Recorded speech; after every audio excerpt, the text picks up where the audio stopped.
So, ayan guys. Hello! Magandang araw! Welcome back to our channel. So, ayan, kagaling ko lang. Ayan. Kagaling ko lang from Albert Heijn.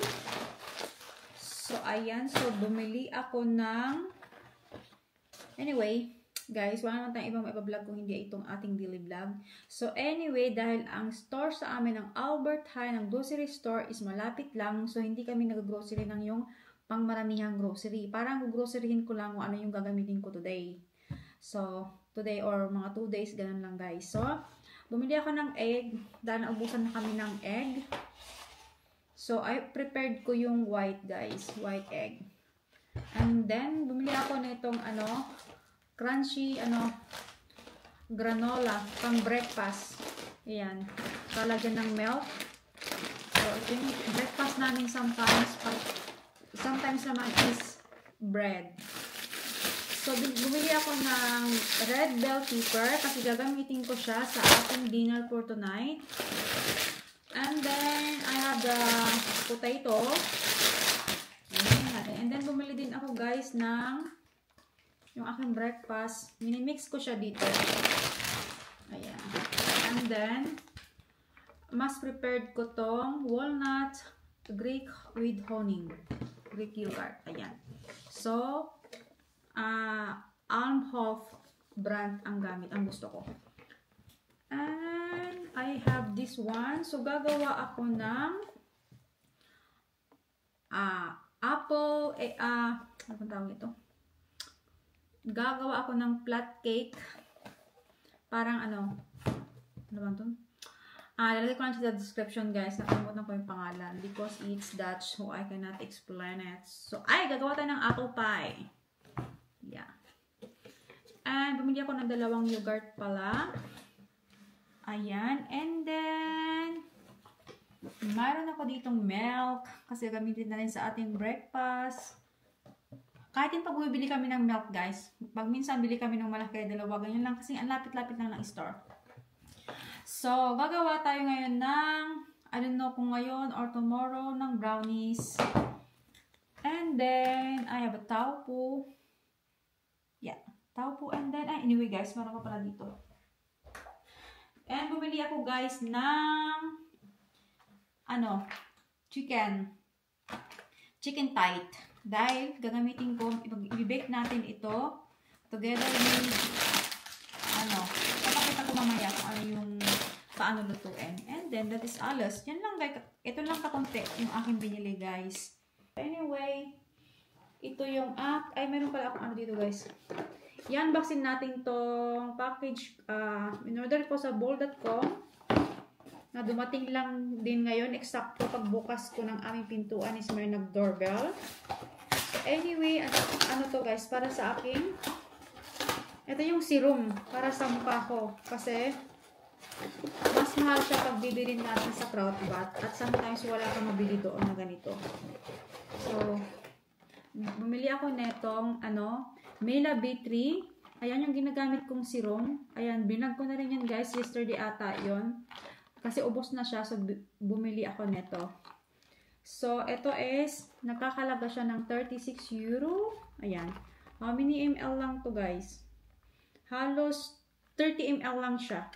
Parang 3 weeks ko lang gagamitin. Kung madalas, baka 2 weeks lang magagamit yan. So, ayan. And then, siya nga pala guys, tatanggalin ko muna to dito. Galing kami kahapon ano bang tawag doon? Galing kami kahapon sa Intratown. So, ito lagay muna natin dito sa Ayan, galing ako ng Intratown yesterday. Inipapakita ko sa inyo kung ano yung nabili namin. Anyway, konti lang talaga guys yung nabili ko doon kasi kailangan natin mag-save. May mga pang-decoration pa ako ng Christmas tree and gusto ko kasi yung color niya. So, hindi ko pa siya papalitan. So, magdadagdag lang ako ng Ayan, lalagay ko sa description dito kung ano yung anong kulay ng aking Christmas tree last year. Anyway, hindi ako nag-vlog last year kasi 1 year ako hindi nag-vlog. So, hindi ko nakita sa YouTube yung aking decoration ng Christmas tree ko. And then, ano ba yung nangyari last year? Yeah, but nag-share ako sa Reels. Ayan. So, nandito rin siya sa Reels ko, dito sa short video ko dito sa YouTube. Kung gusto nyo makita, andyan siya naka-upload. So, anyway, bumili lang ako ng konti. Nadagdag kong decoration. Gold. Pero hindi siya gold na gold kasi ayaw ko yung gold na gold. Kasi ayan, yan. Makikita nyo dyan, guys.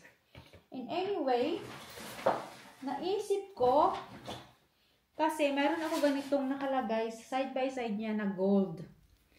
Pero naghahanap ako ng gold kasi gusto ko siyang dagdagan. But, napaisip ako na, imimix ko siya ng red kasi nga Christmas. Sabi nga ni Kyle, magdagdag ka ng red. Ang sabi na nino nakaraan, bakit walang red kasi Christmas? So, itatry ko siyang dadagdagan ng red kung babagay siya. So, bumili ako nito Bumili ako nito ng 6 ata yan, guys. So, nagkakahalaga siya ng 3 euro. 3 euro yung isang ganito lang, guys. Ayan, 2.99. So, 3 euro na yan. So, ayan. So, bumili ako ng 1, 2, 3, 4, yeah, 6, guys. Yeah, kasi hindi ko naman siya, iano ko lang sa side. Oh, naku, may natanggal. I will check later kung saan. Kasi may, naman dito, may box na nagyanan. And then, ito naman, guys, is umiilaw siya.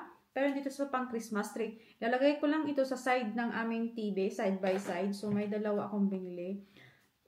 Ganito pala yung aking yung may pagkahado siya ng, hindi naman siya black. But ito is just like a black. Pero pag nakailaw to, guys, lumalabas yung star. Ayan. So, ipapakita na lang natin mamaya pag nag-decorate ako ng Christmas tree.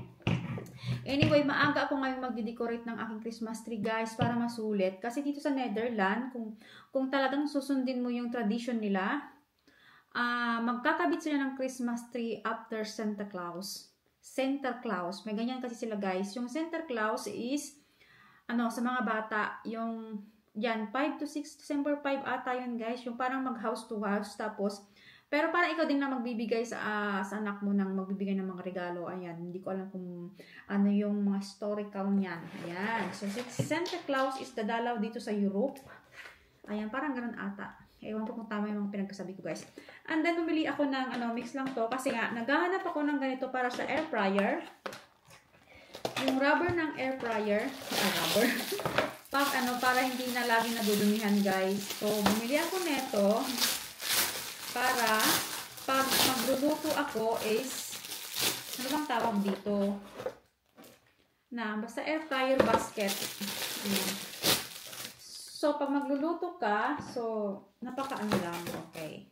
Dahil yung air fryer namin is square, so, square yung kinuha ko. So, dahil mahilig ako sa black, so black yung kinuha natin. So, anyway, and then, bumili ako neto, guys. Yan, lamp, hanging lamp siya for Christmas din. So, around yung napili ko and papakita ko sa inyo pag nakahang na siya. So, hindi ko alam kung magkano to nabili. I think this is 19 euro ata, guys. Iyahang ko lang doon sa side over there, sa corner dyan. So, pag nag-decorate tayo ng Christmas tree, makikita niyo, guys. So, hindi ko siya i-open kasi sensitive glass. Baka mabasag ko ba, magalit si Mr. This one, guys, hindi ko naman ito bet. But bet ni husband. Pero tingnan natin mamaya yung kalalabasan. Pero nag-oo na rin ako kasi din siya, combination din siya ng ating mga similar din siya dun sa ating mga Christmas decoration. So, ayan. Ako, guys, hindi ako nagde-decorate ng super colorful. Light color lang ako palagi pag Christmas tree. First na color na Christmas tree ko, light blue. Pero nagsawa ako sa light blue. Isang taon ko lang yun. Meron din ako dyan sa short video ko, yung unang Christmas tree ko dito sa Netherlands. Anyway, yun, may vlog ako nun. Ayan. And then after 2 years ago, kasi magko 2 years ago na yung aking Christmas tree na bago. So, ayun. Yung motif na nagustuhan ko, kaya inulit-ulit ko na lang, guys, para makatipid tayo. Kasi pag every year tayo magpapalit ng color ng Christmas tree, magastos din, guys. Kasi, ang gamit kong balls is Hindi siya plastic. Ipapakita ko sa inyo guys, lahat ng ginagamit kong balls, hindi plastic. Hindi ako gumagamit ng plastic. So this, kaya parang ganito yung kulay ng aking Christmas tree guys. Yung isa is parang light, the rest is parang light brown, parang ganon. Parang tingnan na lang ninyo, parang hindi ko alam kung ano yung kulay niya. So, eto, dadagdagan ko kasi siya guys ng balls kasi nga, nabasag yung balls na dalawa nung inaano ko. So, pang dagdag lang. So, bumili ako ng apat na ganito guys. So, andito siya sa box. So, ayaw ko nang tanggalin. Kasi baka mabasag pa natin. Kasi hindi nila binalot kahapon. Kasi yung dun sa kasa, sa cashier is bata, medyo bata yung nandun. So, hindi niya iniisip na mababasag siya. So, nag-careless na lang kami. So, bumili na ako ng apat na ganyan. And then, I will show you later guys kung paano yung style ng aking Christmas tree. Kasi nga, anyway, nag-vlog na tayo. So, i-vlog natin yan. Ayan. So, hindi ko ma-imagine yung color ng Christmas tree ko. Hindi kasi ako marunong mag-ano ng kulay. Pero hindi ko alam kung anong kulay yun exactly. Para siyang, basta, I will show you later guys. Maybe in 1 week, maybe 2nd week ng November, maghahang na ako ng aking Christmas tree. So, ayan. So, hindi ko alam kung babagay itong red doon. Pero tingin ko babagay siya. Lalagyan lang natin. And lalagyan ko rin ng konting ribbon na red siguro para mag-ano siya. Alas 3 na. No, 2:47. Pero maaga ako magluluto kasi mamaya around 6 o'clock is mag-gym ako with my husband. So, kailangan magluto muna ako. Kaya after gym, nag-dinner kami. So, yun lang guys for today. Ay, hindi pa pala tapos. Ayan. So, ipapakita ko sa inyo yung ating dinner na lulutuin ko na very easy lang. I-oven ko lang siya guys. I-bake lang natin siya. And then, ayan yung chicken tight. Ayan. So, yun yung ating, guys. So, i-bake natin with potato and tomato and bell pepper. And then, ayan, i-mix natin ng mga, yung mga spices natin dyan. Okay, yun lamang po, guys. And, stay tuned. Papakita ko sa inyo kung paano ko lulutuin yung ating dinner for tonight. Ito na, guys, yung nalagyan. Mamarinate na lang natin, guys. So, yung chicken tights ang aking ginamit. So, ayan. So, mamarinate ko siya nitong mga nandito sa harapan natin. So, lalagyan natin siya ng lemon, pepper, salt, diba kasi yung nandito, pagbasa, rosemary, and then, may limon ako dito na kalahati. So, idadagdag lang natin yan dito.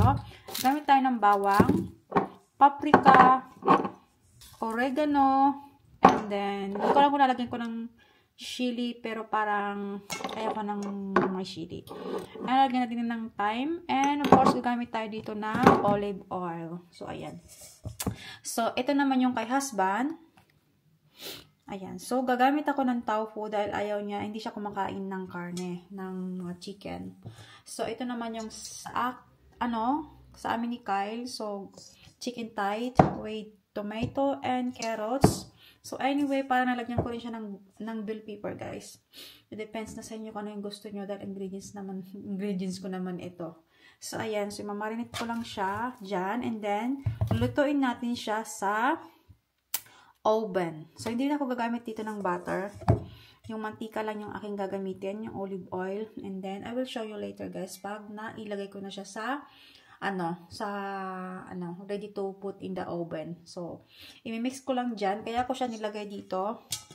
Kasi, i-mix ko siya together with these ingredients. So, ayan.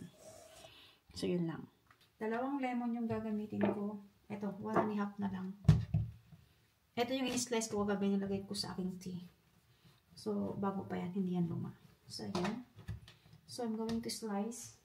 Here.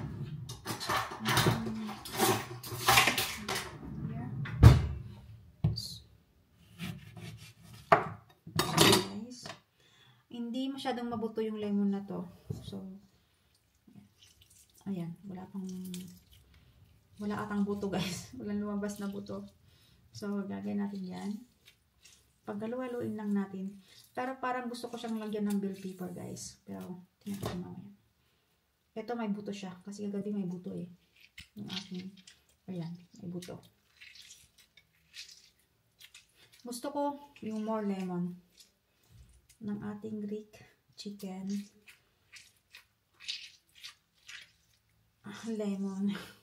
Diba? Ewan ko. Basta yun na yun, guys. So, yan. So, I'm going to put here. Na-try ko to minsan.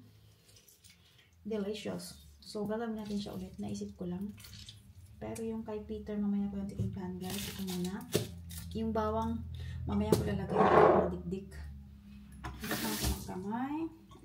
So, ayan, guys. So, papakita ko sa inyo kung paano yung ayan. So, lalagyan ko muna siya ng paprika. Para si Batman, guys. More paprika para masarap. And then, basta si Batman sa ating basta yun lang yung sa akin, yung pag-ano ko. So, ayan. 1 tablespoon lagay ko. And then, yung oregano natin. Ayan, kalahati lang na tablespoon kasi matapang siya, di ba? Matapang yung amoy niya. So, hindi ko yung bet ng maraming oregano. So, lalagyan natin yung rosemary. Ayun lang, ganoon lang kasimple yung ating and then, we're gonna put the salt. Medyo maraming salt. Bahala si Batman. Hindi rin tayo gagamit ng soy sauce. Lagyan natin siya ng paminta. Ayan, more paminta. Ayan. So, para medyo manghang naman ng konti, tatakpan ko muna ito, guys. Ayan. So, para medyo maanghang naman ng konti, lalagyan ko lang siya ng konting chili flakes. Ayan, hindi man.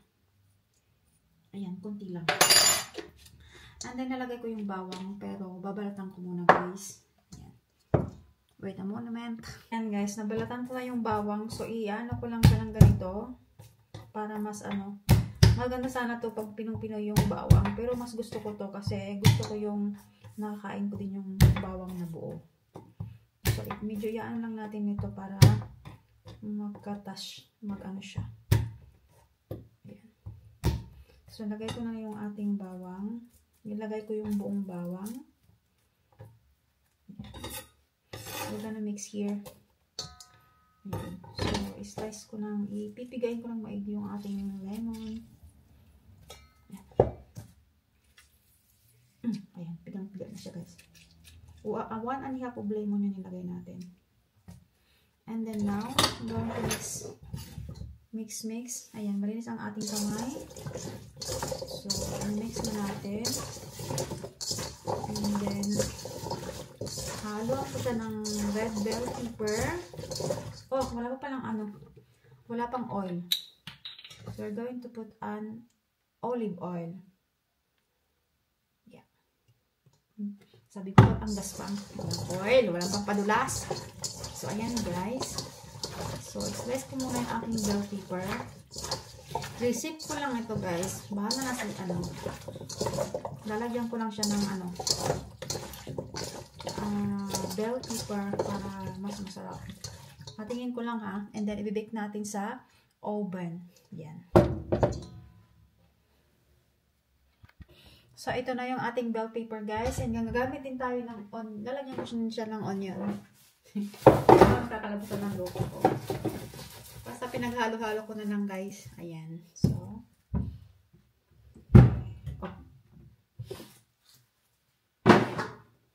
hindi prepared yung ating pagluluto. Ayan, medyo na natin. So, ayan. And then, i-slice ko to. And then, i-mix ko siya dito. And then, nalagay ko na siya sa oven. Now, i-slice ko lang tong aking red and green bell pepper. And then, we're gonna mix it there. And lalagyan ko rin siya ng hindi ko alam kung natandaan nyo yung mga ingredients na nilagay ko, guys. Pero, I'm sure, kaya nyo yung ito. Lutuin. Ang sarap. Ayan. So, lagyan natin yung bell pepper. Ayan. So, para pagdating ng anak ko, na lang siya. And then, medyo 3/4 lang ng kasi ito, gagamitin ko rin kay Peter. Pero mas madami kasi ito, kaya mas maraming, sibuyas.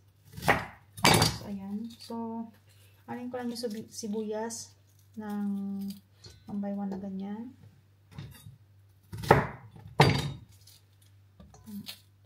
Ayan. Ada ko ng konting olive oil. And I think, mag-add din ako ng konting salt. Ayan. Mamantikahan na siya. Ayan. So, pupunasan ko mamaya. Ayan. Ayan. And then, I'm going to put it now like this. So, ito na siya, guys. Ito na siya, guys. Diba? So, ready na siya sa oven. So, ayan, guys. Akala ko nagbibideo pero hindi pala. So, ito naman yung kay Peter. So, ayan. The same ingredients din lang doon sa chicken. So, but dito, ang ginamit lang natin is taupo. Dahil hindi nga siya kumakain ng meat. So, I'm going back, guys. After 45 minutes or 1 hour, pagluto na. So, ito na nga, guys. Luto na. And, yan. Ang bango niya. Ayan yung karne, guys. Ay, yung karne. This is the chicken. And then, tikman natin.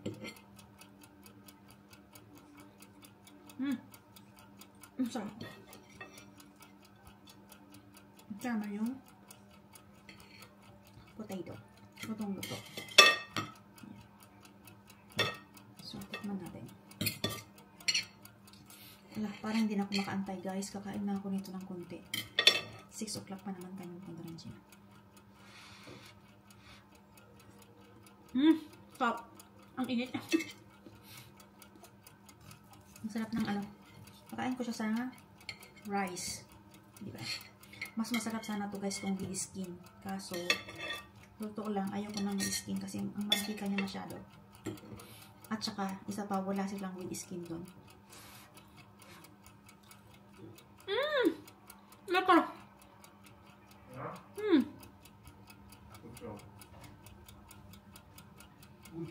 Ang sarap. I said to my language, kasi guys, yung Laker, it means, ano, wait. If you say Laker, masarap. Hindi pa nakikita yung aking pagmumula. So, yan, guys. Perfect siya, guys.